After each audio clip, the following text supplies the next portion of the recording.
one nation, under God, indivisible, with liberty and justice for all. And now we'll call on Councilman Roger Coburn to give the invocation. Let us pray. O God, whose presence makes sacred all seasons and all days, even this month of August, a time of transition for many. As young parents prepare their children for school, some for the first time.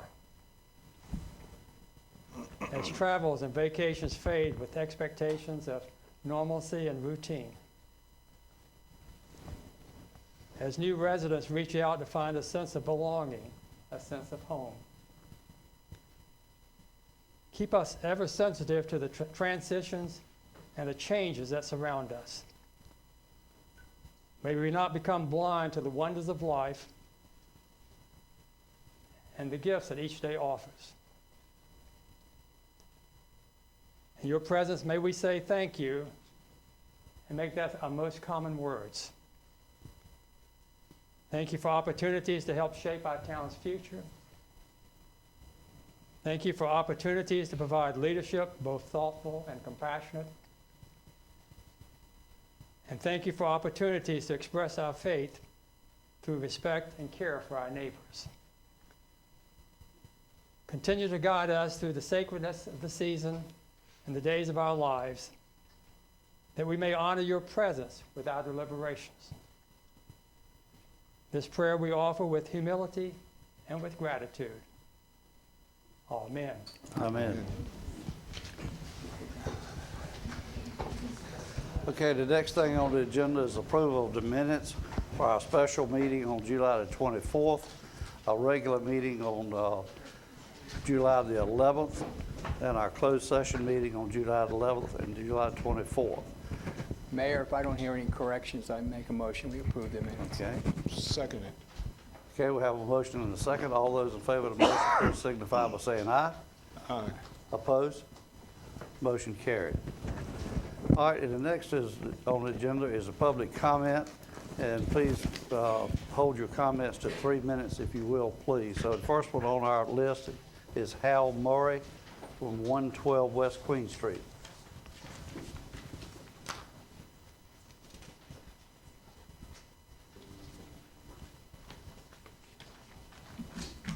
Good afternoon. I'm Hal Murray, 112 West Queen Street, and appreciate the opportunity to speak about the social district. Edenton does not That's need the kind... We don't need to hear that now. Okay, go ahead. Edenton does not need the kind of person who needs a drink in hand to be social. We have plenty of them. This booze district is a bad idea and ill-conceived at so many levels, many of which I suspect you'll hear today. It's a bad example for the children at the playground. It's bad optics for the town. It has a question of liability. And how will its success or failure be judged?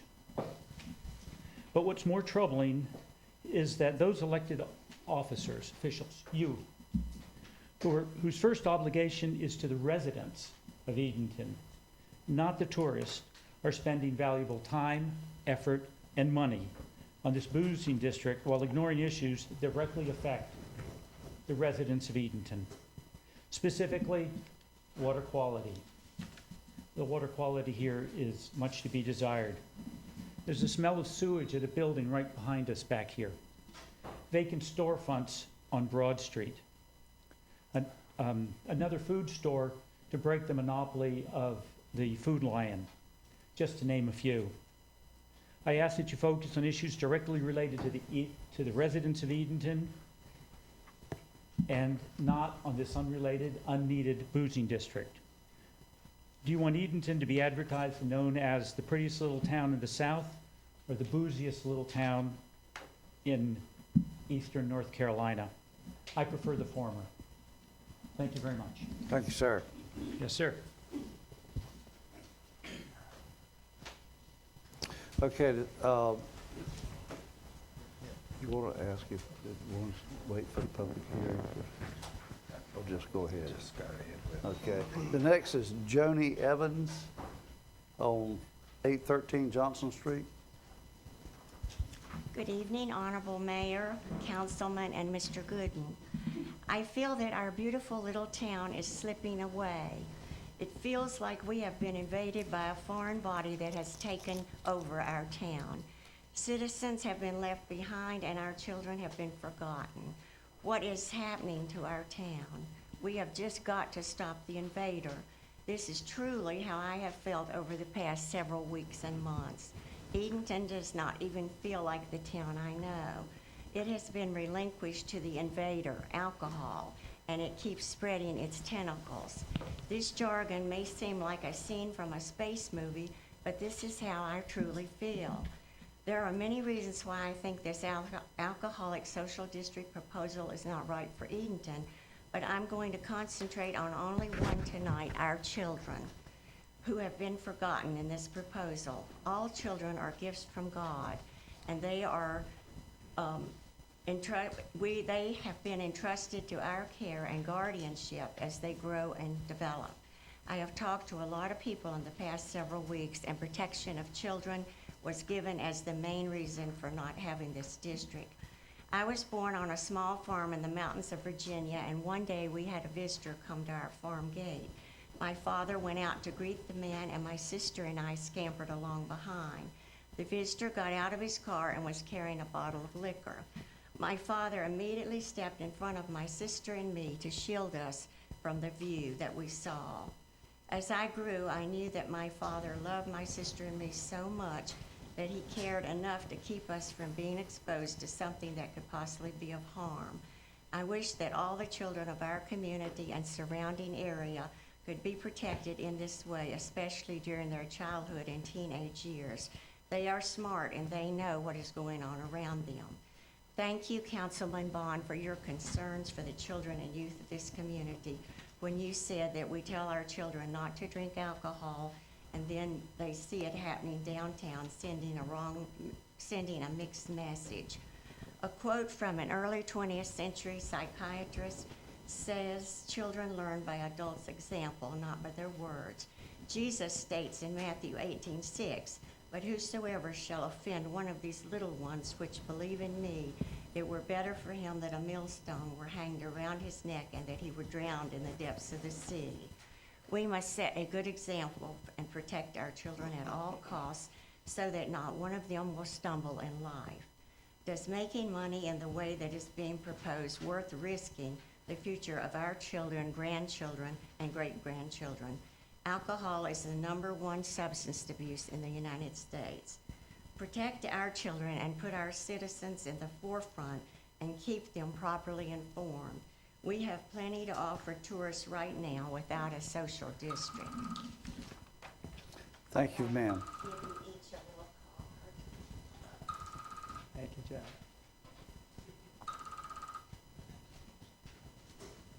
Thank you, ma'am. Thank you, ma'am. Okay, thank you.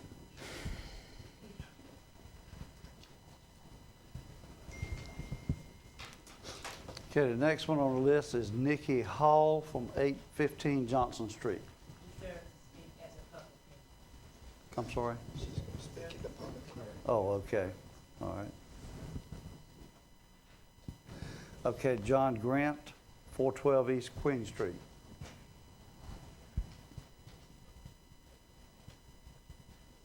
Good evening.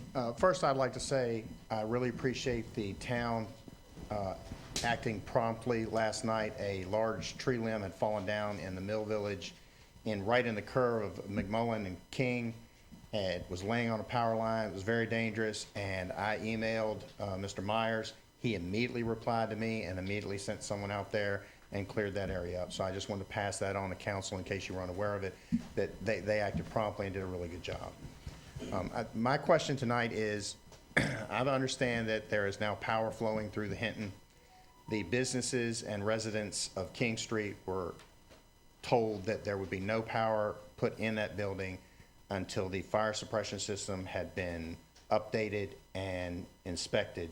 Has that been accomplished? So when were you told that? I was told by a member of town, the town management, I guess, for lack of a better term, that a letter had been sent by the fire chief, and Chief Bass confirmed that he had sent a letter to Saga saying that they could not restore power to that building until the suppression system had been inspected. And to this point, I don't know if they've received it. I have not talked with the folks from Saga about that, but I'll be glad to follow up to see if they've received that. But something similar to that was shared with the property owner. Okay. As far as power. And when were they told they had to have that in place and inspected? Or were they told?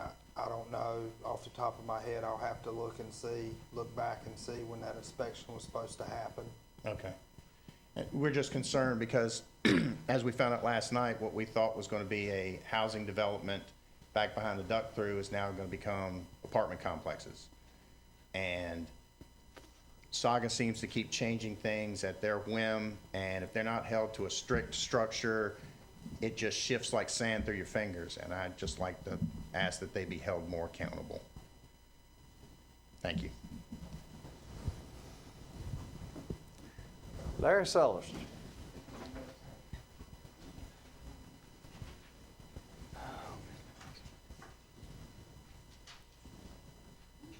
I'm Larry Sellers. I'm here to speak in favor of the social district. We need something downtown. I don't care what it is. And social district seems like to me would be a big plus for a merchant downtown. I think right now we've got 6 or 7 empty storefronts and really have no one looking at those empty buildings. Everybody's got different ideas, but no one's come forward. And I can just tell you, selling beer like at the Edenton Steamers, it saved them. Otherwise, they would have went out of business. I mean, we've had no problems up there. There's children running everywhere. It's a good time for everybody. Nobody overdrinks because it's too expensive. And it's just, it's made it nice. We've had record crowds this past year, and I see no downside at all with the social district. So I hope you vote in favor of it. Thank you. Thank you, sir. Susan Creed.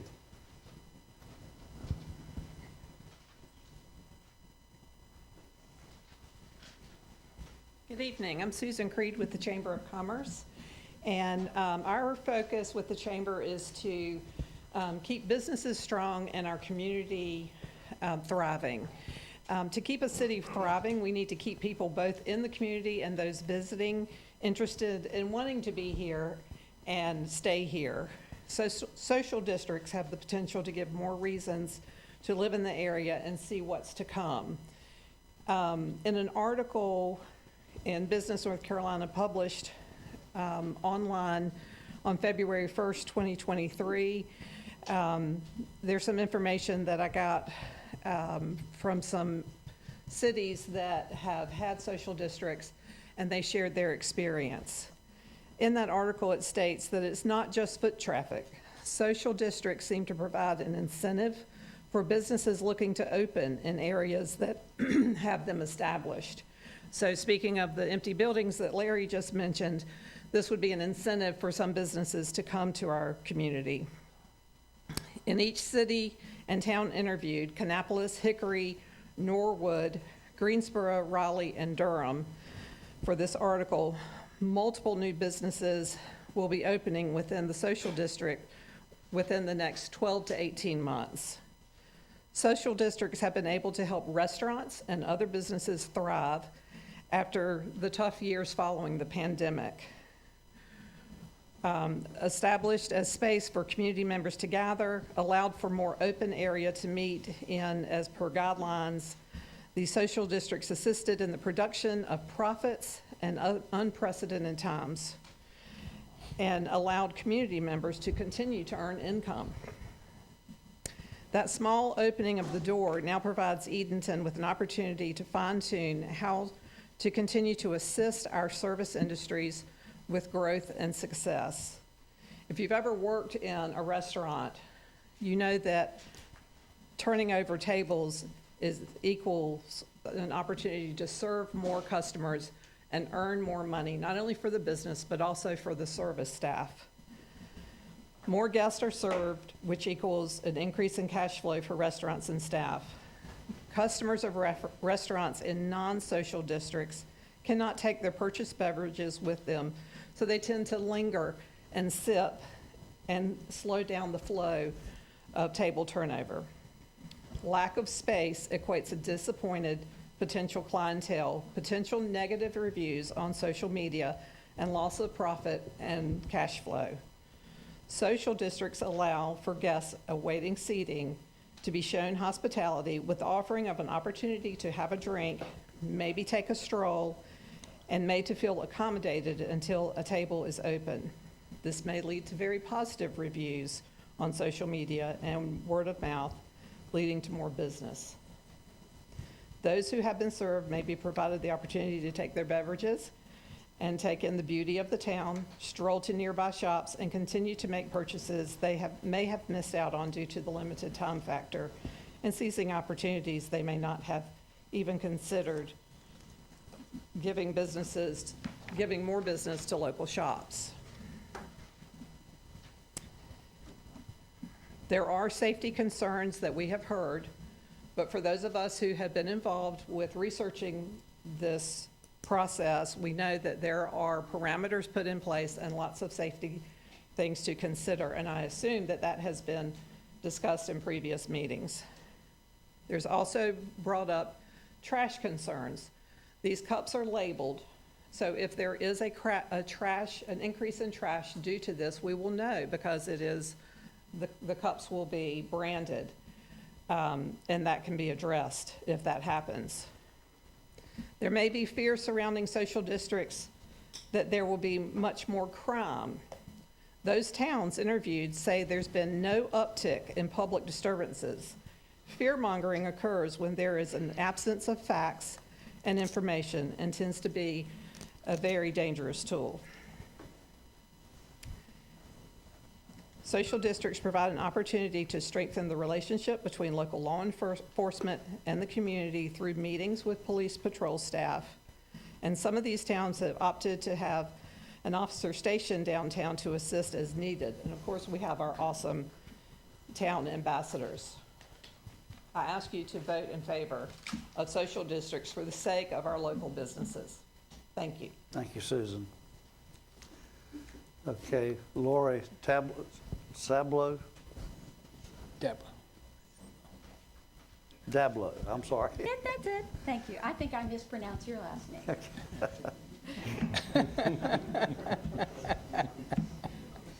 Stuff happens. So that's fair. Well, I think you have to give credit where credit is due, and Saga's no exception. They definitely know how to keep Edenton guessing. Will they sell, will they build, or will they just continue to stall?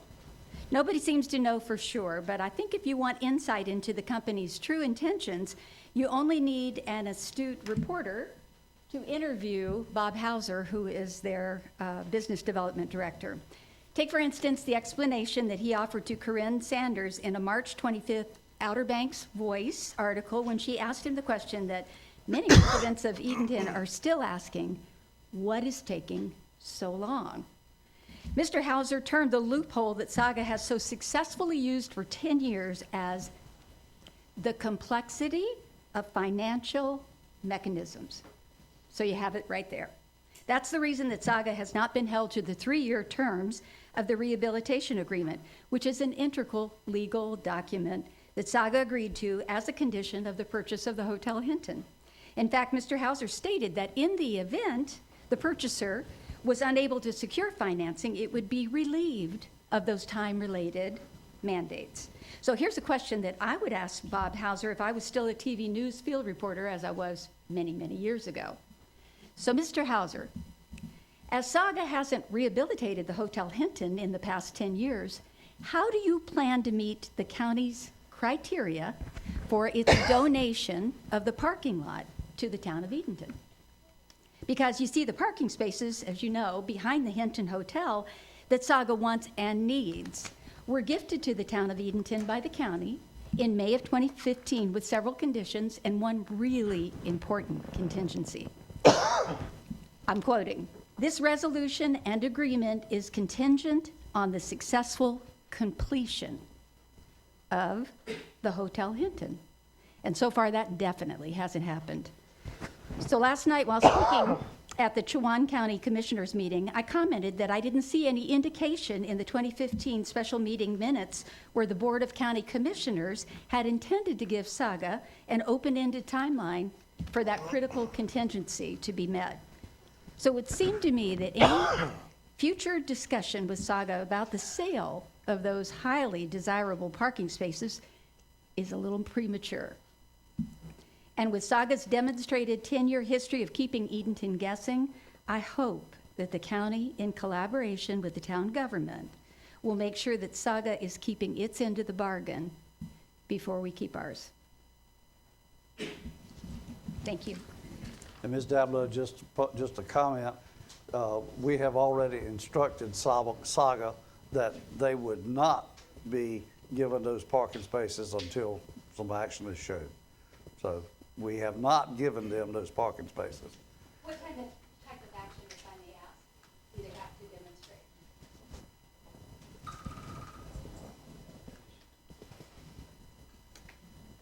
What kind of action? Yes, sir. Well, some forward movement, starting on the building, whatever. You know, I'm not going to get in a debate, okay? All right, the next is Patrick Dablo.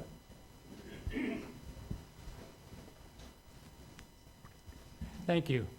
In regard to that, the development team is happy to report that the hotel building now has power to sub-panels located on each floor. We are working on stringing market-style lights down each corridor of each floor. This should happen in the next week or so. That was in July, okay? This is August. They're not there yet. I live across the street. I see it. The kids are still going in there. They were in there Sunday night after the street fair. There were kids in the building, okay? I live there. I see it. We will also be looking at installing the same market lights in the alley to the west side of the building. We're also looking into installing a security camera and related signage. There are 2 no trespassing signs with nothing else on them. There's no ordinance or statute or anything listed on those. My concern again with Saga, and I've said it before, but I'll say it one last time. Fool me once, I read their postings when we moved here on the building. You know, fool me once, shame on me. Fool me twice, shame on you. Fool us 3 times, shame on us. Because they're still posting they're going to do this, but yet they don't. And it just continues, and it goes on and on and on. They're still there. I mean, the children, they get into the building. We know it. It's still being entered. It's not secure. A chain link fence on the back with 1 lock does not secure the side doors that they still go into. You can check the phone calls with Chief King. You know, and Sunday night, this is wonderful. I appreciate the opportunity for social zones, but after the street fair, with the trash cans overflowing, the kids love to turn over the porta potties. There's a little bit of vandalism that continues to go on there. I would like to be the person that holds them accountable to what they say, but when you call, you cannot get through.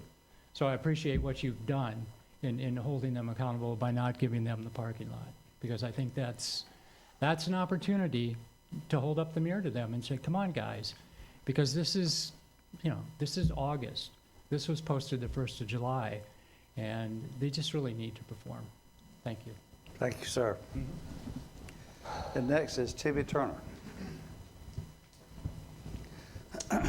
Hi, I'm Timmy. I'm the manager of Surf, Wind, and Fire on Broad Street, and I am here to voice my support for the social district. Since Surf, Wind, and Fire opened 2.5 years ago, we've had a little craft beer bar that serves our customers wine and beer. And this is a privilege that our customers know comes with boundaries and expectations. And our customers consistently respect those boundaries and expectations because they don't want to abuse this privilege and they don't want to lose this privilege. And really what this privilege does is it serves 2 purposes. It gets more people to our shop and it keeps them there longer. And as a retail spot, that's what we want from our customers. We want more people to come, we want people to come more often, and we want them to stay as long as possible, especially if they're having a good time. Because that's where and when they will spend money. And while that might sound a little bit sinister, that's how businesses thrive, that's how downtowns thrive. When people are in the downtown, when people are spending money in the downtown, that's how downtown Edenton thrives. So those two things, bringing people more often and getting them to stay longer, I think those are two things that are proven in hundreds of towns and in several states that these social districts do for the downtowns. As a downtown merchant, my goal is to really explore any avenue that will keep people coming to town and keep them there longer. I would also like to say, I know that there are concerns about whether having alcohol would negate the family friendliness and be a bad influence on children. And I would invite anyone who has those concerns to come to Surf, Wind, and Fire any day of the week, especially on a Friday or a Saturday. We get a lot of families in there. Families come to our shop because they feel safe there and they know they'll have a good time with their friends while their children have a good time with their friends. And then we also, the first Sunday of every month, we have our block parties, which I am very grateful to Town Council for helping me orchestrate those and get those resolutions passed. But that's an event as well. It's kind of like a mini social district on King Street where people can take an alcoholic beverage from our bar, from Edenton Bay Trading Company, and from Governor's Pub. They can walk down King Street, they can enjoy some cotton candy, they can enjoy some food truck food, listen to live music. And that's another place where people respect the privilege, they respect each other, they respect the children in the space. We always have a police officer there, and usually the police officers bring their wife and children because they know that they can expect their kids to have a good time and they know it's a safe space for them to do so. So like I said, my goal is to bring as many people to downtown Edenton as possible and to get them to enjoy themselves and stay in downtown Edenton as long as possible. And I think this social district is the best next thing that we can do as a town to meet those two goals. Thank you very much. Thank you, sir. The next is Chesson. Okay, all right. And Pat Grother? Okay, all right, good deal. All right. Okay. All right, now we'll go into the public hearing for all the speeches that we've just heard for the Social District Ordinance and Management Plan.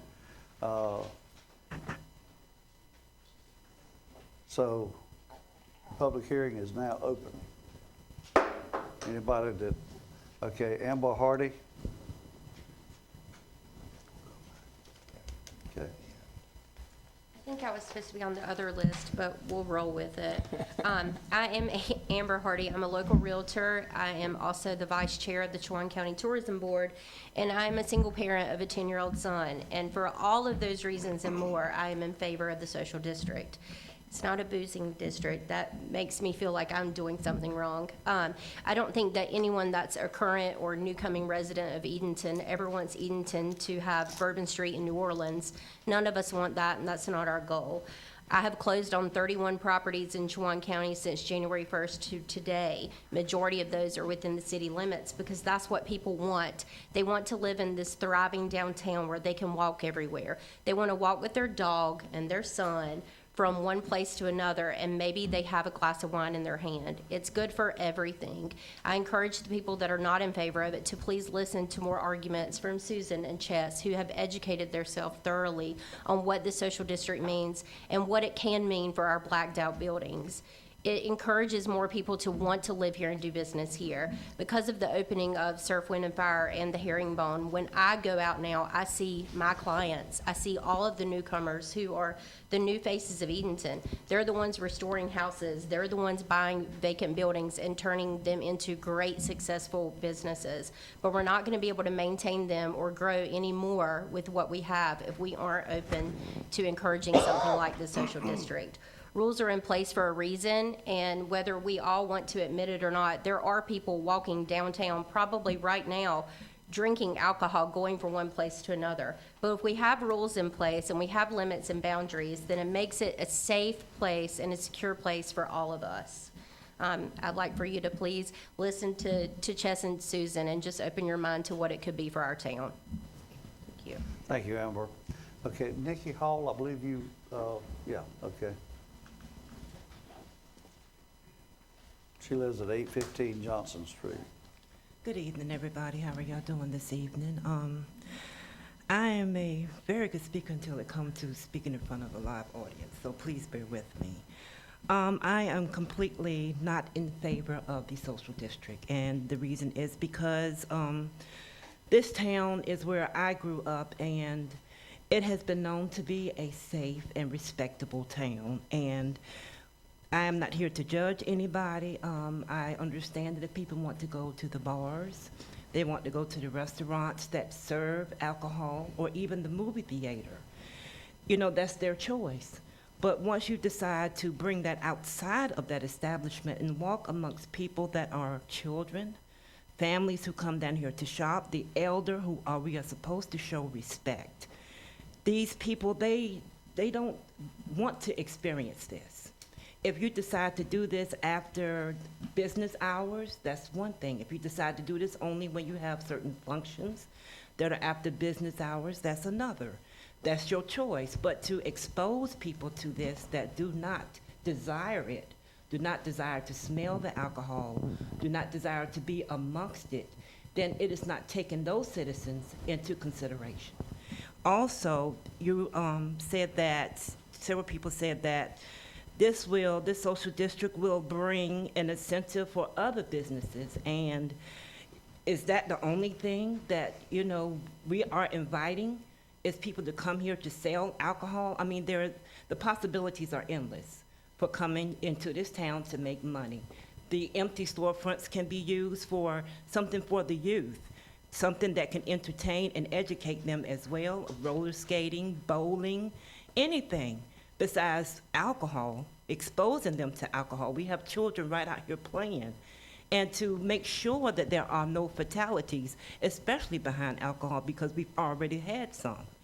And to feel like, you know, you can say, well, we want people to come here because we're walking down the street and we're drinking, so that gives them, you know, desire to come here and to buy a home, or desire to come here and open a business. Basically, that is no argument at all. Instead of putting the energy towards having people walking down the street drinking, how about put the energy towards making something positive in this town? More so than something that can be a complete negative. Because with alcohol in the picture, the possibilities can become endless negative. So I feel like this is not a good thing. And as far as our law enforcement patrolling this area, because now people are walking and drinking, if we say it's going to be safe, then why do we need them? If it's going to be safe to be doing this, then why would we need them patrolling this area? My thing is, they are already taxed. They are looking for more offers to come and to help them with what is going on in the community. So therefore, why have them out here doing that? Trying to protect the community for something that we really don't need. So this is the way I feel about this situation, and I hope that you make the right decision and the right choice based on all the citizens of this community, and do not vote for this social district. Thank you, ma'am. And the next is Chesson. Thank you, Mr. Mayor and Town Council. I'm Chess Chesson. I'm the new director of Destination Downtown Edenton, which is our Main Street America affiliate for Edenton. Main Street America houses small towns and populations under 50,000 using the Main Street America approach of economic development, design, promotion, and organization to help revive small rural downtowns. In the month of July, we all the small towns in North Carolina submitted their annual statistics, including full-time job creation, part-time job creation, private and public investment for the year of 2023. North Carolina has 70 programs within the state. The average net full-time job growth across the state was 24 jobs. Part-time growth was 16 jobs, and private investment was $7.2 million. Within those 70 programs, there are 13 programs with active social districts. The average full-time job growth was 69 jobs, 22 part-time jobs, and $9.2 million of private investment. That's a market improvement within the programs with the social districts. Previously, in doing our due diligence for this, we hosted a social survey on Facebook. We had just over 400 participants. 333 of those were for the social district. 244 were for the social district from Thursday through Sunday, and over 300 of those were for Friday and Saturday. The proposed times, I believe, are within address to the concerns of being between the hours of 5 and 9 on Thursday and Friday, when the majority of our retail businesses are closed downtown unless they would like to be open to address the new traffic, and Saturday and Sunday from 11 to 9, which will help address local residents as well as tourists that are here visiting, looking for something to do on Sunday while they're out of town. Thank you for your time. Thank you, Chess. The next is Pat Grother.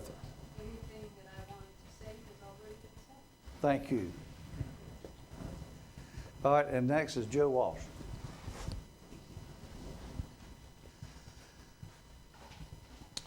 Mayor, Council, thank you for this opportunity. My name is Joe Walk. I'm a resident and business owner here in Edenton. You know, there's one thing I think pretty much everyone in this room could agree, that Edenton is a great place, especially when you compare this town to some of our surrounding towns around us. And with all due respect to those towns, I don't know who's been downtown Columbia lately, Roper, Plymouth, Coleraine, Hertford. You go downtown to those places and you know what you see? You see empty buildings. Places where there were businesses that were thriving and they're now empty. And you know what empty buildings don't do? They don't generate tax revenue. Tax revenue that goes into the coffers for public works, we heard about the bad water, infrastructure, cultural programs, children's programs, all these things that are funded. I know you get lots of emails every day of things people want, and they all take money. Well, that money comes from businesses. They don't have them in those towns. You know what's even more scary? Go down to Queen and Broad and start a little stroll down to the water. It doesn't take many steps, and you're staring down 7,000 square feet of a Sears building that Sears left and has been sitting there unused. And despite numerous contracts on that building, no business person has been willing to close a contract because they don't find this to be a business-friendly enough town to do that business. You don't have to take too many more steps, and you're looking at 6,000 square feet of the Gordman's building, because Gordman's and Peoples, whatever you want to call it, they didn't find it lucrative to do business here. You know, when you stand back and look at those two buildings, it starts looking a little bit like some of our surrounding towns. You can go on down Broad Street. Jovan's out of business. Gregarious Goose out of business. Look across the street, 75% off, closing, craft store, out of business. You know, if you're a business person coming here to invest, that's not very encouraging. And if you go around and talk to some of the retailers that I've spoken to, they'll tell me their sales are down year over year. Folks, we've got something special here, but we can't sit on our laurels. We have to do something. And the good news is, you know, there's good news. You have an incredible staff.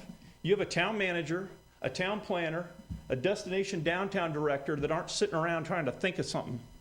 They went out and saw what works. They went out to small town America and said, we don't want to figure something out ourselves. We're going to see what's tried and true and has actual data behind it that's proven, that supports business. They brought that back. I think it was number 1 or number 2 on their list, and I think they even brought the data, and I think you all got a packet with the data in there, and I hope you looked at it, because this is a proven thing. You heard from Susan Creed, you heard from Chess, numbers. This thing is good for business, and your constituents on a overwhelming support for it on Facebook. Now, I know you guys have a lot of tough votes, but this one, I'm surprised you're struggling with it. We need this. And I thank you for your support, and I hope you support this initiative. Thank you, Joe. And I believe that concludes everybody that had signed up to speak. Do we have anybody else that? What? I put our names on there. And you spoke. Okay. How about it? Please. I signed up in the two places. I thought that's what we were Okay. supposed to do. Thank you, though. I really appreciated Councilman Hyde's comments at the last meeting where this was discussed, where he said there was really no hurry to implement that we want to get this right. And I'm talking about the social zone. I think that that's really wise advice. I'm just wondering if we're really ready to move ahead. And I say that for a number of reasons. One is, I want you to picture a sign up in these areas that are proposed that says social zone. Now, we've all been here and we've all heard the context of what that means. But if you're not a hip, in touch person with what that means, and other places in the state, I could just see people standing there saying, I don't know what they want of me. What does that mean? So that marketing euphemism is where I would start. I think it's a really, really, and I've told Chess this and he hates to hear it, but it's a really poor marketing euphemism. Let's call it what it is. Let's describe it for what it is so that people know what the expectations are. I mean, that'd be like driving in and seeing a sign that says Tomorrowland, and what they're really trying to tell you, you're in a construction zone. There's just no information that's really being given. The other thing is, I'm wondering if additional insurance has been taken out. We have some really crummy roads still. We have some sidewalks that need some work. And you get a little bit tipsy, and I'm not sure that people are going to negotiate those maybe as well as they would if their reactions were not affected by alcohol, which is, I like to have fun too. My husband and I will have a drink together. I just don't know that, I want to go out and tackle a sidewalk right after I've done that. So I think extra insurance. Sure think we need extra trash cans. I will tell you, after the last street fair, there were so many fans left all over the street, cups and things. We live right across the street from the Edenton Hotel, so we see all of that. Trash everywhere. And trash is overflowing already on Broad Street and on King Street by Sunday because there's no pickup. So I think you're going to have to spend a little more money to get people to empty those trashes on Saturday and Sunday if you're going to do this, and certainly a lot more on insurance. And the other thing is, it's so broad. The zone is so broad. Why? Why? Who's going to send anybody who's been drinking down East King Street at night? That's crazy. My husband talked about the kids that are there. It's like they read the events calendar and they know what's going on, and just as soon as everybody's gone, they show up and they start messing around. They've got boxing matches back there going on behind the Edenton Hotel. I'm afraid you get somebody down there having a good time, they've had a couple of drinks, there's not a business down there that's going to be open at night, not now, and probably not in my lifetime with the Edenton Hotel. So there's nothing down there for them. They're just going to walk down a dark street and hopefully not get mugged. Thank you. Thank you, ma'am.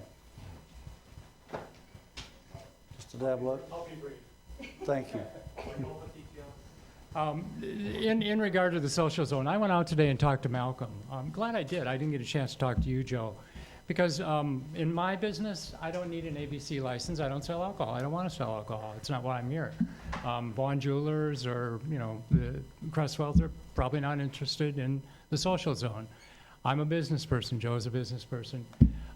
We need business. There's no question about it. The 8 empty stores is ridiculous. It just shouldn't be. It does look like Plymouth or Crestwell or some of these other towns, Columbia.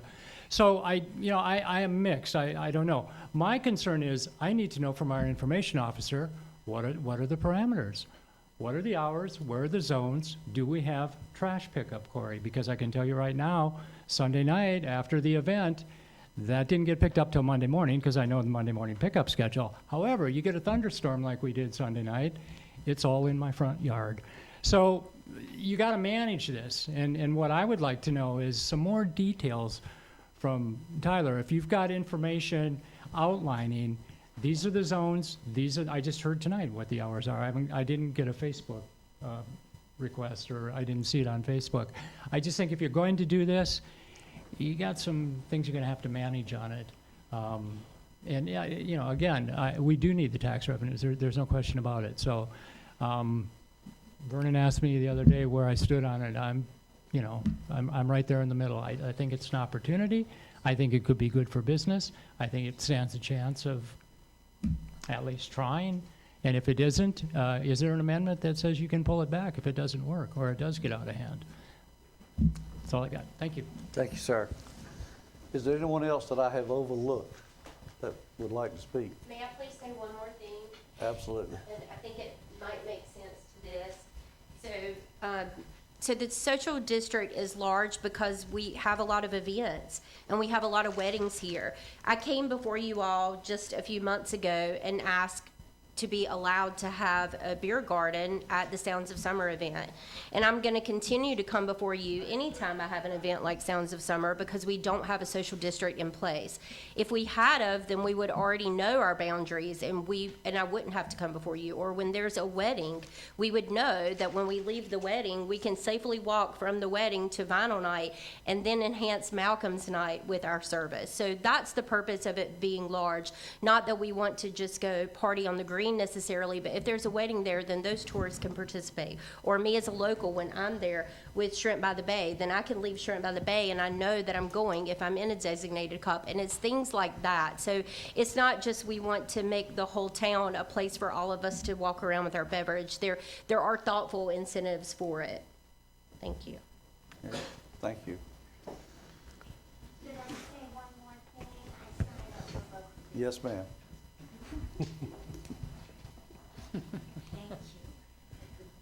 I wanted to give you a statistic. North Carolina spends $10 billion a year on injuries, crimes, rehabilitation, auto accidents, health issues related to alcohol.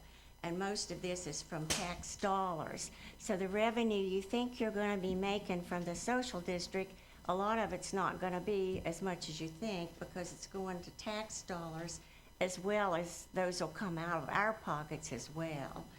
Alcohol has a progressive nature. It only grows bigger. So if the door is cracked open on this proposal, it most assuredly will be expanded geographically with more hours a day and more days a week. Our citizens have not properly been informed about the social district proposal, and it could be one of the most important issues in the history of our town.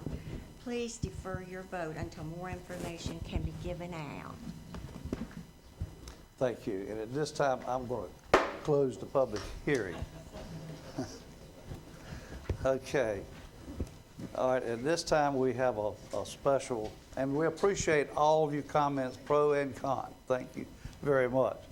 But at this time, we'll have a special presentation on energy program overview with the interim director of the DSS, Sherry Blunt.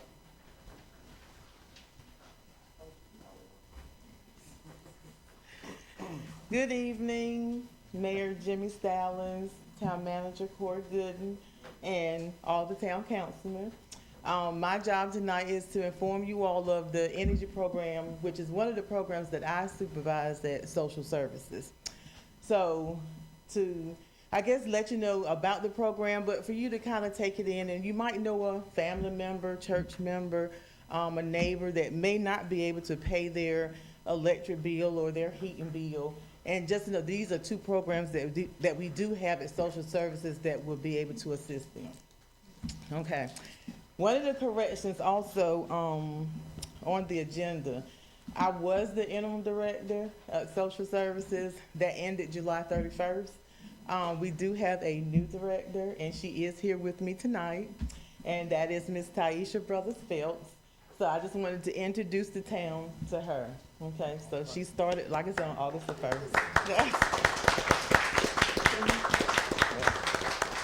What was the name again? Taisha and Brothers Phelps.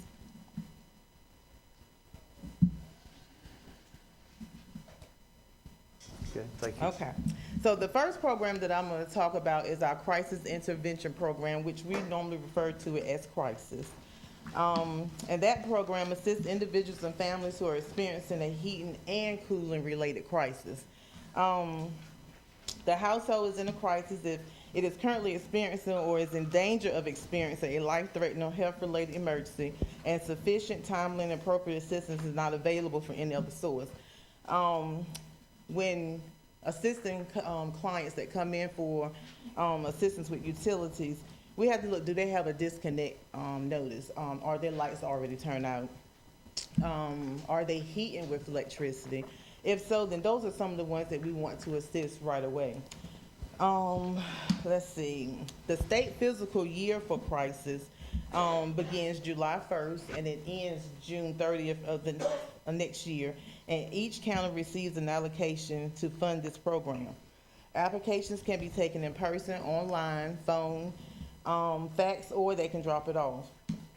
Everyone who lives at that residence must be included in the crisis household unless the residence is known as a boarding house or a separate apartment, which we don't assist those. Okay, they have to have their own residence and have a separate utility bill. Some of the criteria that we look at as far as assisting these households with the crisis program is income. The household's total income has to be equal or less to 150% of the current poverty level. There has to be at least one U.S. citizen in the home or an eligible alien. The crisis determination, again, is based on, do they have a disconnect? Are they currently without power or heating source?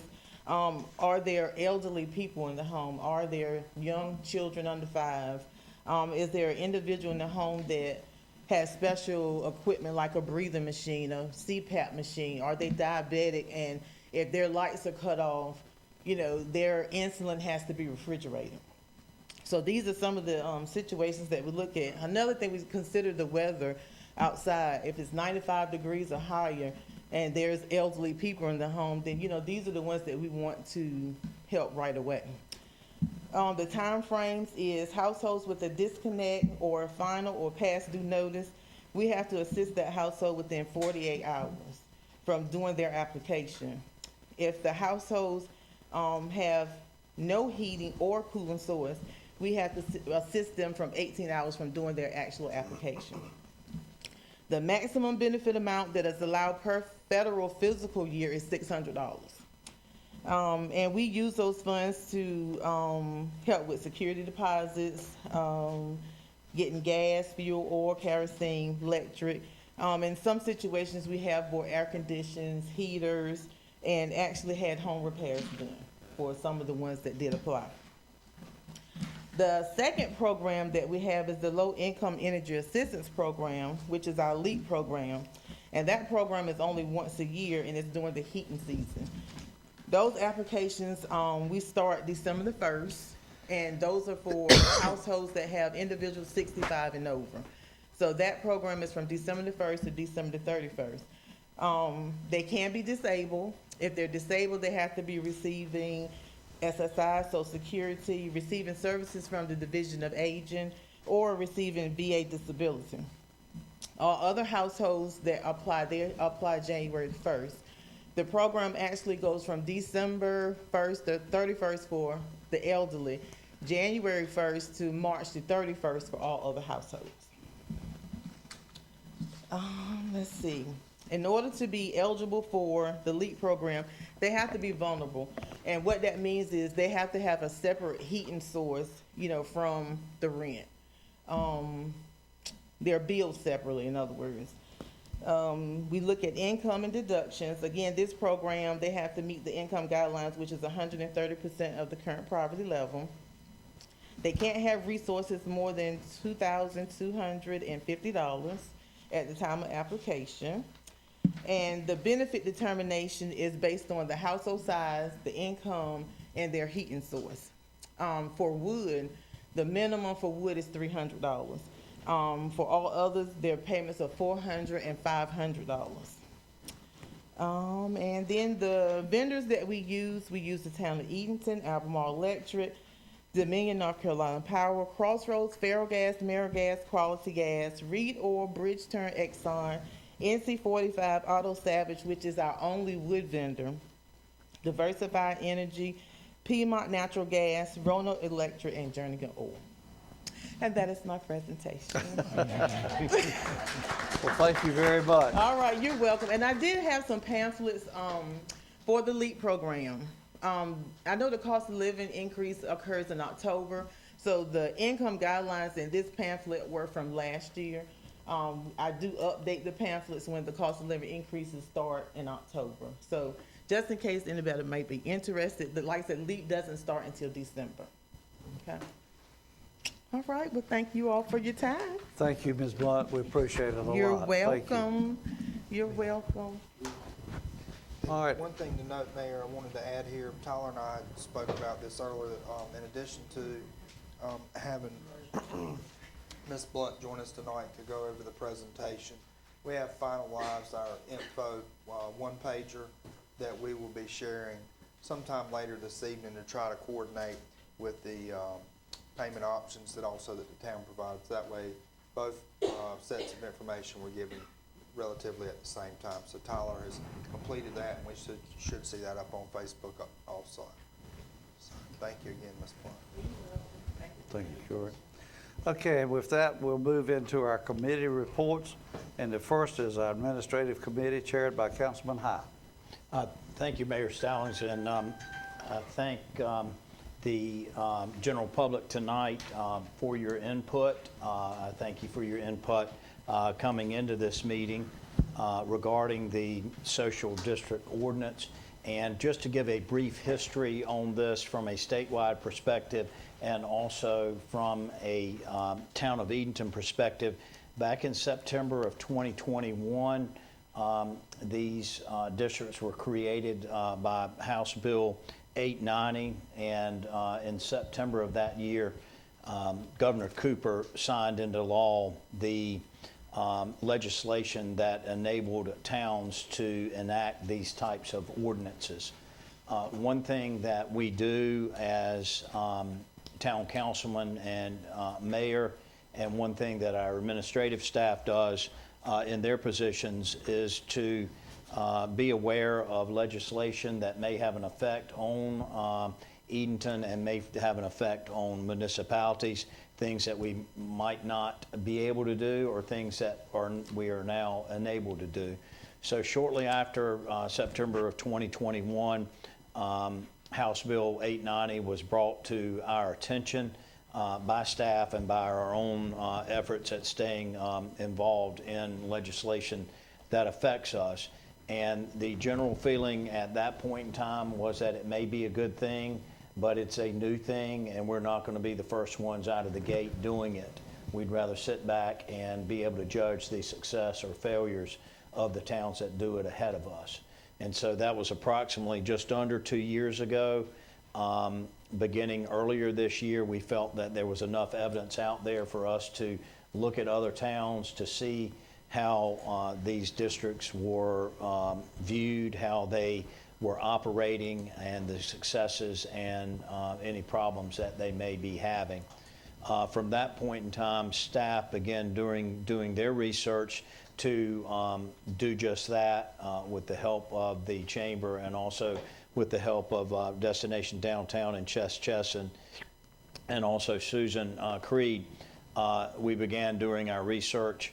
Several council members took site trips to districts that had been established to find out what was working and what may not be working with those. Then about 3 meetings ago, I believe this is the 3rd meeting that we've discussed this, we began working on a plan, a management plan that would include times, days of the weeks, and locations. At the last meeting that we had, there was still work to do. There was still concerns that were coming in to our office that we need, or to our attention that we needed to address. And so we elected to move it to tonight's agenda. And we also felt that in addition to the emails and letters and comments on the street that we received, that it would be beneficial for the public and for us to have a public hearing on it, which we held tonight. So that is a brief procedural history of how we got here. You laughing, as brief as I could. But staff has put together a proposed draft that involves the days of Thursday through Sunday, the times of 5 to 9 on Thursday and Friday, and times of 11 to 9 on Saturday and Sunday. The locations have been previously posted on social media and available at Town Hall. The Town Council, in surveying individual Town Council members, there were some concerns regarding some of the locations, and most of Town Council felt that the proposed district was too large at this time. And what staff has put together is a district that, based on the original proposed district, would include everything but the town green in front of the old courthouse and also the Barker House parking lot. But everything else would remain in the district. To move this forward for discussion and possible vote, I would put that in the form of a motion, those particular specifics. I would like to say to the general public that has expressed your concerns, whatever we vote on is always amendable, can always be terminated. I know at the last meeting we talked about a 6-month review period, and I would certainly make that a part of the motion. And we also talked about a 12-month sunset period where if things just not working, it would die on its own 12 months after enactment. If there are any major concerns that come up prior to 6 months or prior to 12 months, again, it's completely, we have the complete power to terminate it, to modify it before the 6-month period and before the 12-month period. There also will be a management plan. There are concerns about trash and other things, and in the management plan, we will hopefully put together a plan that will address all of those, and it'll continue to be dynamic if it does pass, where if whatever plans we have in place are not working, and I just keep on using trash as an example because it's an easy example to use, that plan can continue to be modified to make sure that we protect the beauty of the town and address those concerns. So I would put that in the form of a motion with the 6-month review period and the 12-month sunset. Question. You plan on voting on this tonight? If we get a second. I got some questions. Well, let's see if we have a second, and then we can Mayor, address those. I second the motion, Mayor. Okay, we have a motion and a second. All right, any further discussion now, Bill? Yeah. We're talking about police department working this section-wise in order. So we're talking about hiring some more policemen just to cover downtown Edenton, because we don't have enough policemen on force to cover downtown Edenton and the rest of Edenton, unless you can just say the heck with the rest of Edenton and put everything downtown. Secondly, have we talked to the ABC Commission to see if anything go wrong, what fault is going to be on Edenton? What we're going to have to bear? I can address both of those, and then we'll defer either to the mayor or Corey or the other administrative staff that have taken a look at this issue. As to the first issue, and the others can speak to this more fully than I can, it is my understanding of the town surveyed that they did not have any increased incidents of police involvement or public disturbances. And based on that information, it's not within the plan at this time for there to be a dedicated police officer to be pulled off of his particular shift or duty or his wherever he is that day or night. It would be within the management plan that the ambassadors would monitor the situation, and if there were problems, just like any other problem in town, that would be reported directly to the police and they would respond to that problem specifically. And then as to the second concern, the town attorney has taken a look at it, and when we pass ordinances, that is described as a governmental function.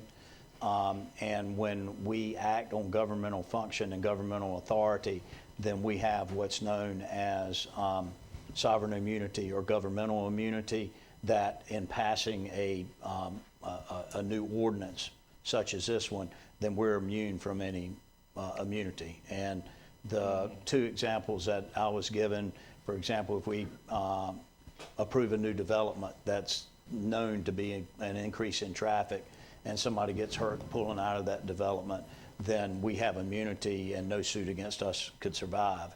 If we take a street that's now 35 and allow somebody to drive 45 on it because we changed the speed limit and somebody was hit by somebody going 45 as opposed to 35, we would have immunity. But if you guys have more, based on y'all's research of the other towns, tried to answer it specific to Edenton, Councilman Bond, and I appreciate you addressing those concerns with me ahead of time so that we could look into them. Well, we think the ambassadors can be enough to patrol these streets? Someone that doesn't have police training? Well, what they would do if there was a problem, the ambassador would call the police at that time Yeah, and but send them down here. But suppose you got policemen elsewhere with problems going on in Edenton. So we're gonna, even though you got the ambassadors calling to police, you got police elsewhere patrolling other problems. That means that problem gonna be by itself. It looks like and y'all gonna go through with this, you need policemen down here to patrol the area for their presence. And Councilman Bond, to reiterate what Councilman High had said, initially, we do have plans for the ambassadors to be that liaison. However, if we do find that there is a problem, we will address the staffing needs correctly to accommodate that. Corey, do you feel 2 is enough right now? Yes. Okay. Yes, and I've spoken with some of the ambassadors about this, and this does mimic their schedules. And this is already an established practice when there's a problem downtown. If and when that occurs, they do contact PD or dispatch to get an officer in place. And we've still had, and Chief's here tonight, he can share statistics with us, a very few incidents, if any, that the ambassadors have even had to report to the PD. Can I ask a question? In some other communities like Wilson, Manio, what's the others? Washington. Were there extra police needed? I guess I'm asking to Dwayne or Chess, have you heard anything about those particular municipalities where there were more police presence needed? They range, the citizenry ranges from, the census data ranges from like 150,000 down to 2,500. Some, obviously, with the 150,000 residents, they had to implement, a dedicated officer. But Silva, who's 2,700 residents, didn't really have to. And I think leaning on the ambassador to report a lot of the issues, is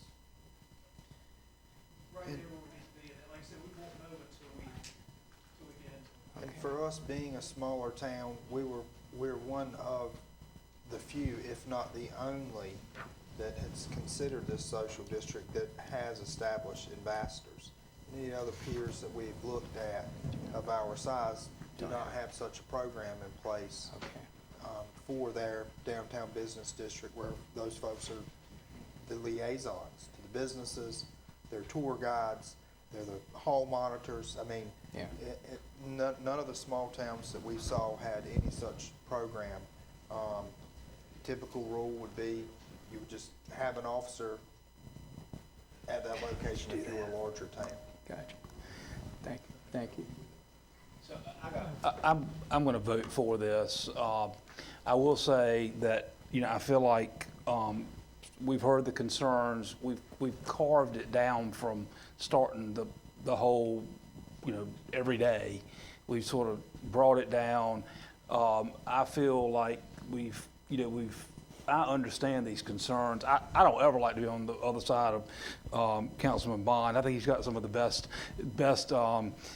just instincts and the way he helps run this town. And so, I mean, I hear all that, and I think having a review in 6 months and then having, in a year, if it hadn't worked, then we get rid of it. I think that's a protection that we need. But we have heard the concerns, and it started out in the beginning being every day from 12 o'clock on, and we've carved it down basically to the Thursday through Sunday. And I understand the thought about church and all of that, because I'm not out drinking on Sunday afternoon. And I think we just got to see how it goes. But I think our businesses really need this, and I think it's a way that we sort of move forward to help the business community and to help nobody's really talking about this, but on Sunday, it's sort of a wasteland down here. There's really no business open. There's nothing going on, and we need, except the Herringbone, and we need a place to attract people so that we can then hopefully rev up the business community on Sunday afternoon. And I think this will do that. And if it doesn't work, I think we got the protections in place. And We're going to look at it in 6 months. We'll review it in 6 months, and if it doesn't work in a year, then it'll go away. Right. So that's my 2 cents. Can I say one more thing? You can say as much as you want to, Councilman Hahn. Continue. You sure can. I won't put a stopwatch on. Okay. I was born and raised in this town. I'm 71 years old. Edenton for years has been named as a beautiful little town, country town. If you listen to the weather forecast on Channel 3, he's always talking about the prettiest little town in North Carolina. If you ever get a chance to go down there, do it. So we always get tourism here. Tourism is not anything unusual to Edenton. It really is not. And my concern is we're opening up the town in a different way.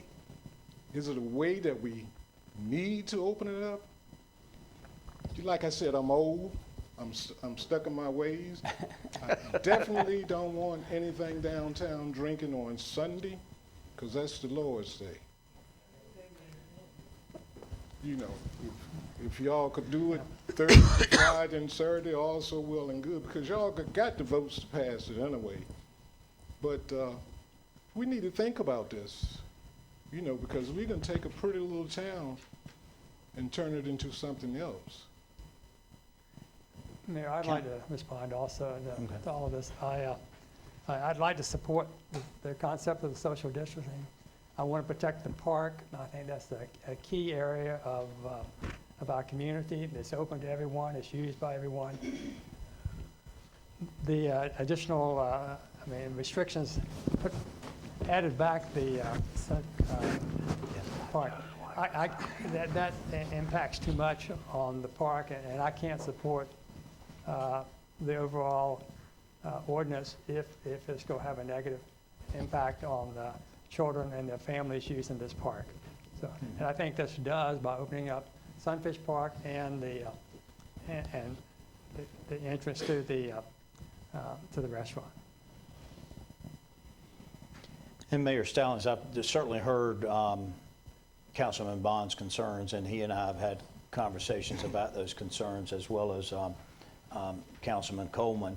And someone tonight, I can't remember who it was, it may have been my friend Mr. Murray, how are we going to judge successes and failures? And this is, I know, subjective, but if it starts ruining a town that I raised my kids in, if it starts ruining a town that I've spent the last 31 years of blood, sweat, and tears, if it starts ruining that, we've got the power to stop it. Absolutely. And it's not going to become anything. If it becomes anything, we're going to take that gavel and bring it down just as hard as we can be. And the people who are in favor of it, and I've heard mainly from young people, that after we were initially notified about it from staff that there was such a thing out there, the first time I heard about it from townspeople was from our young people. And that's very important to me, our young people. But if they want to abuse this privilege, Mr. Turner had said that he has found that people don't abuse the privileges that they have down at Surf, Wind, and Fire. But if our young people or our old people abuse it, and it turns into something that Councilman Bond's concerned about, and the other people who've spoken so eloquently against it, if that comes to fruition, I'm done with it. Yeah. And I'm personally the type person I would like to try and see if it works. And if it doesn't work, I'll look to Councilman Bond and I'll say, brother, you were exactly right. I was wrong and you were right, and let's pull the plug on this. And I'll tell the other people who spoke against it, I'll look and say, you were exactly right and I apologize. But I made the motion. So I'm going to vote in favor of it. But we will keep a close eye on it. I'm not going to do anything to ruin the town that I love. Anybody else? I have a question. So it will include Sunfish Park. We did go back and revise the map. Is that correct? Okay. Well, that's what the motion is. Yeah. Gotcha. Whether it includes it or not, it's dependent on the vote. I think we all have certain reservations, but I'm definitely for, let's give it a try. Let's see what we can do. And if it doesn't work in 6 months, yeah, we'll Okay. deal with it. All right, we've heard ample discussion about it. We have a motion and a second. All those in favor of the motion, please signify by saying aye. Aye. How many was that? 4. 4. Okay, opposed? Nay. We got 2 opposed and 4 for, so the motion carries. And Mayor, that concludes the business of the Administrative Committee tonight. Thank you for your patience. Okay, thank you, sir. All right, the next is the Utilities Commission, and that's chaired by Councilman Bond. We talked about this last in our committee meeting, Electric and Water Utility Customer Service Policy Review. I think we had a lot of discussion about that $25 fee and the percentage that was added on to it if you pay past the third of the month, and the disconnection fee to get reconnected was $100. It's $100 or $125. It was 75. One of the options we had discussed at that last meeting was considering shifting that $25 fee to the disconnect fee. That way, it would remove the $25 fee for most folks and shift that only to the folks on the disconnect list. Okay. Any discussions, any questions? So you take the $25 and no one would have to pay that. But if they had reconnected, they'd pay 100 instead of 75. What's the difference in terms of how that would affect our budget? All we can base this on now is what the last year was. We prorated everything out for a 12-month cycle, and that $25 fee roughly reflects $36,000 a year. So If we do away with it, do we expect to get that by increasing the $75 disconnect fee up to $25? I don't know. I mean, that was one option to consider. That way, that type of fee structure didn't impact the rates versus that an individual who, may not have paid that bill. Will we recoup all 36,000 of that? I do not know. This is strictly a one-to-one transition to try to give those individuals time to make that payment before cutoff, which I think was the goal of council, which, doesn't still increase the workload on the staff to do that. But it's the only place we could shift that dollar amount holistically to apply it only to the individual that had lost service. So as we go down, we can always do a budget amendment later in the year to make up for any. $36,000 is going to take a heck of a budget amendment. I mean, in a budget like ours, $36,000 is quite a sum. So what we're saying, let me get it clear so I can explain it when I'm asked this. When you don't pay your light bill on the 3rd, you no longer will have to pay $25. You still get the 5% late fee on the 3rd for non-payment. Okay. The $25 fee would go away that's typically on the 10th. And then the only fee that would be left after the initial 3% would be the $100 disconnect for folks who were physically turned off.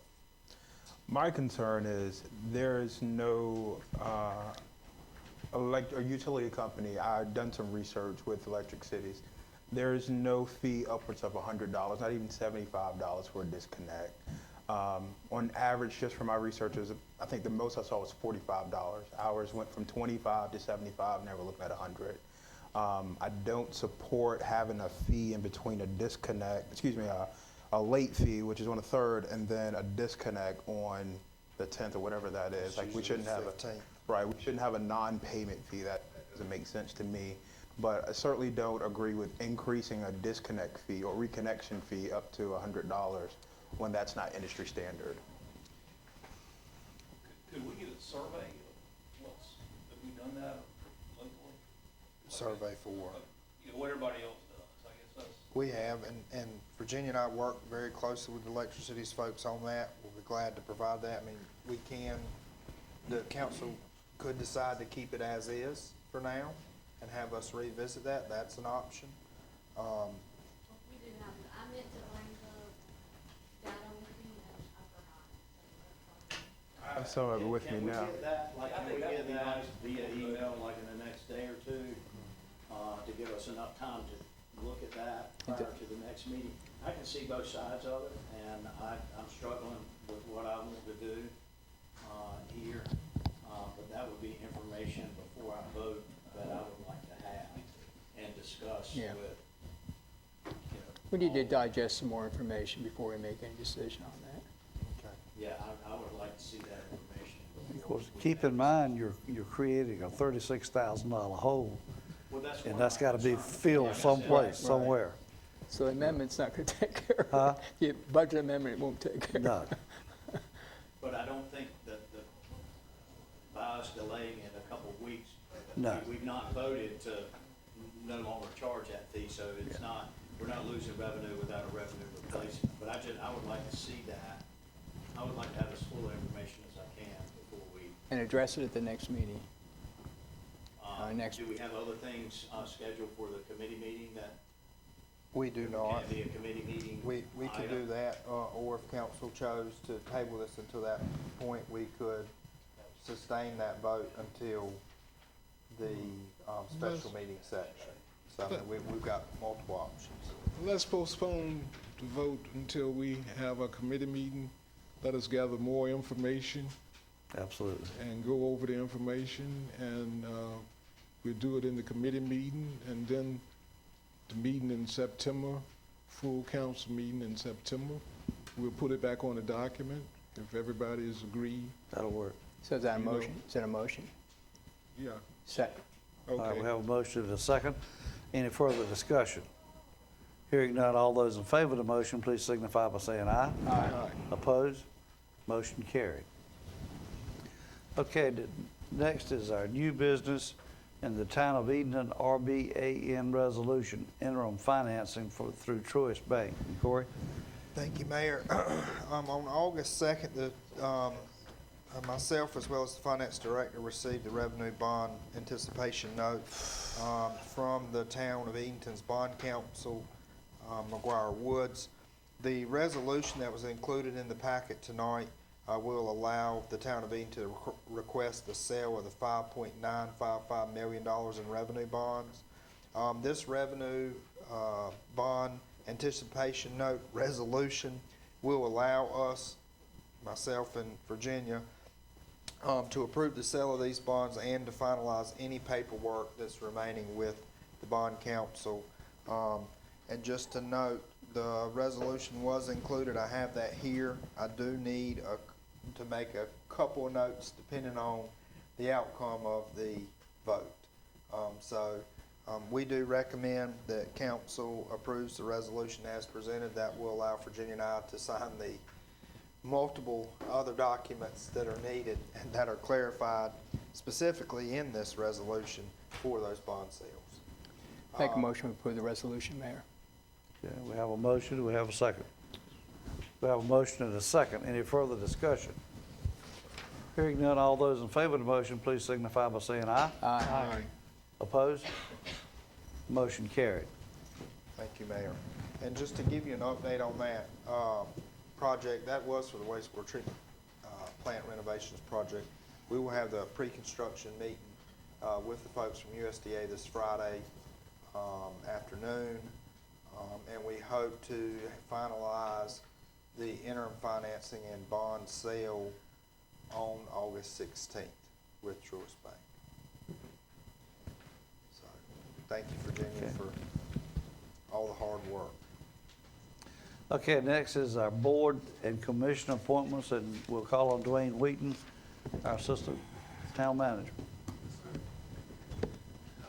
We had one applicant for the planning board, opening, Ms. Fraser Kelly. She's here to meet all y'all and for a vote to appoint her to the planning board.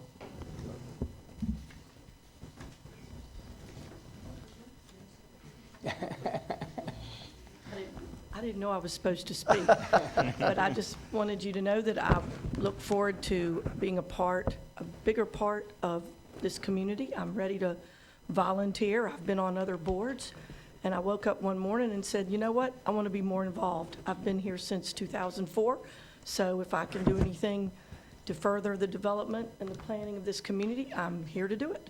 Okay. Fraser, Thank you'd be you. a welcome addition to the planning board. Thanks, Fraser. Thank you, Fraser, for doing it. Anybody have any questions of Ms. Fraser? Just thank her for doing this. Thank you. Okay, all right. All those in favor of putting Ms. Fraser on the, what board was it? So moved. Okay. Okay, all those in favor of the motion, please signify by saying aye. Aye. Opposed? Ms. Kelly, you are on the board, so. Okay, the items considered timely and important. Anybody have Mayor, I any? got a couple items. Corey, can you give us kind of an update of what's going on with the Edenton Village Shopping Center? Are we making any progress there with any new developments? We see a lot of work going on. People are asking me what's happening. So there's still a lot of construction activity going on there, a lot closer. We have not scheduled a follow-up call with the property management group yet. That was supposed to be done before August 1st. We just have not had time with the revenue bonds and the LGC meeting to reach out to them for that. We do plan on doing that very soon to find out, what their interests are. But also, we've had some local calls as well with some of the staff about their interest in tenants. And so we're trying to help bridge that gap between the new owners and potential tenants. Great. And to see what their expectations are. I'll be glad to provide an update at the next meeting. Thank you, really appreciate it. The other item I had, are we looking at road resurfacing project in mid-2024 spring? I would hope so. We're looking into finalizing some of the paving that was decided in the spring of this year. Right. That we didn't finish get. out. And if we do not make a early fall paving round this time, we would likely delay that to a spring Gotcha. of 24. Do you think it's possible that, people say, we have infrastructure problems and all that. I think that one thing that's, that's different, like Joe said, about us compared to everybody around us is all we have done with our infrastructure. All the projects we've done, is anybody sort of list that? I mean, like the roads and we've done, we did Beaver Hill. I mean, we have done stuff that these other little communities have not been able to do. And our infrastructure, it isn't perfect, but I bet it's in better shape than anything around us. And I think if we just had just a list, sometimes it comes out and says, here are the things we've done in the last 10 years, underground that you don't see and all of that.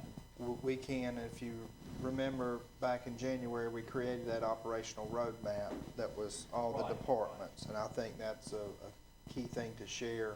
I can work with the department heads to get those specifics, and then we can have Tyler draft something that, Just put it out there, because I mean, you know, when people say, well, we have all these infrastructure needs, yeah, we have some, but we are way ahead of the game. We are. Yeah. And Corey's already put out, a document, which told us what has been accomplished this past year and what he hopes to do next year. But I mean, I'm talking about like the Beaver Hill. What have we spent on Beaver Hill? I mean, that's $2.4 million. I mean, I've worked on these projects since 2017, and some of the foundation for that started prior to, Way before that. 2014, 2015. Thank you for those comments, Sambo. We appreciate that. And anybody else? Yeah. Yes, sir. I've got it. Mayor, I wanted to, it's a matter of timely important. We know that in the future that the Confederate Monument will be moved because we've committed ourselves to that movement. I'd like to suggest that the council begin to think in terms of what might replace that monument, what we can put there that will be of value, that will symbolize the uniqueness of our community, that will bring people together. And I'd like to encourage us to think about setting up a task force to begin that process of getting input and looking at ideas and reporting back to us so that we're prepared for the future of that area once the monument is moved. And it's my recommendation that we assign this to either Public Works or Administrative Committee to give us some thought to see how we might proceed from this point to look into our future. Is that it, Ron? Any? Anyone else? Can I make a little small comment? Yes, sir. I've been with you and Sambo for 8.5 years. Everybody else is new here. And folks have made some comments that I've heard, but within this council, we have something like an agreement among ourselves. We can agree or disagree because everybody has their own opinion and their own thoughts. But it doesn't work against us working together as a council. You know, we respect Each other. And we honor each other. And so there's gonna be times when all of us are a little different with each other, but that's just human nature. It's more like when you and your wife have a little spin, you know you gotta help things together. We're not going there. They're going there. And, I just wanted to put that out there so folks know, but we work together as a unit a lot better than a whole lot of units around. We do. We don't have all the headaches and the drama. Good chemistry. Good chemistry. That's a good. You've never said anything I didn't listen to. I'll tell you that. I always, Thank you for that. I always agree, but I'll listen to it. Same thing for you, and the mayor too. Thank you for that, Elton. We needed that said, so thank you very much. Mayor Stallings, just three real quick. Corey, when will we be able to get a debt service and fund balance report on where we are in terms of our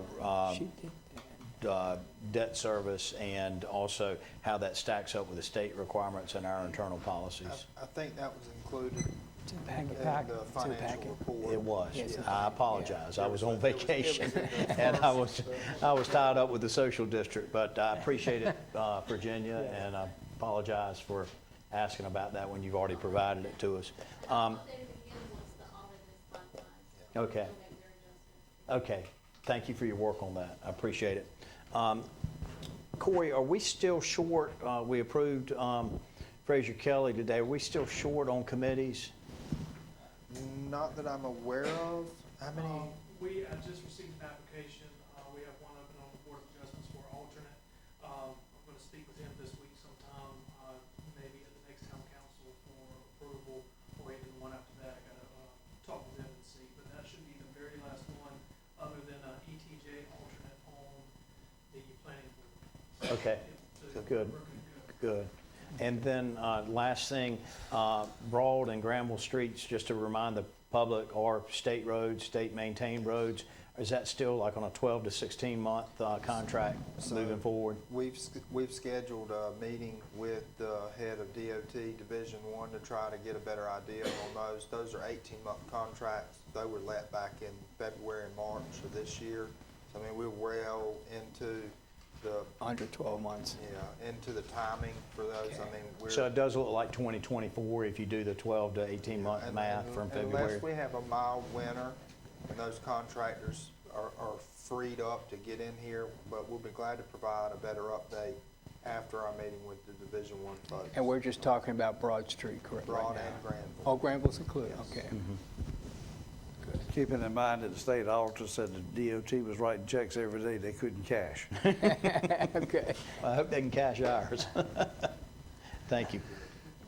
Anybody else? Okay, all right, hearing none, we're gonna go in a closed session for a performance review. So we'll ask the public, if you will, to dismiss yourself. And thank you all for your comments and I'll make a motion, yeah.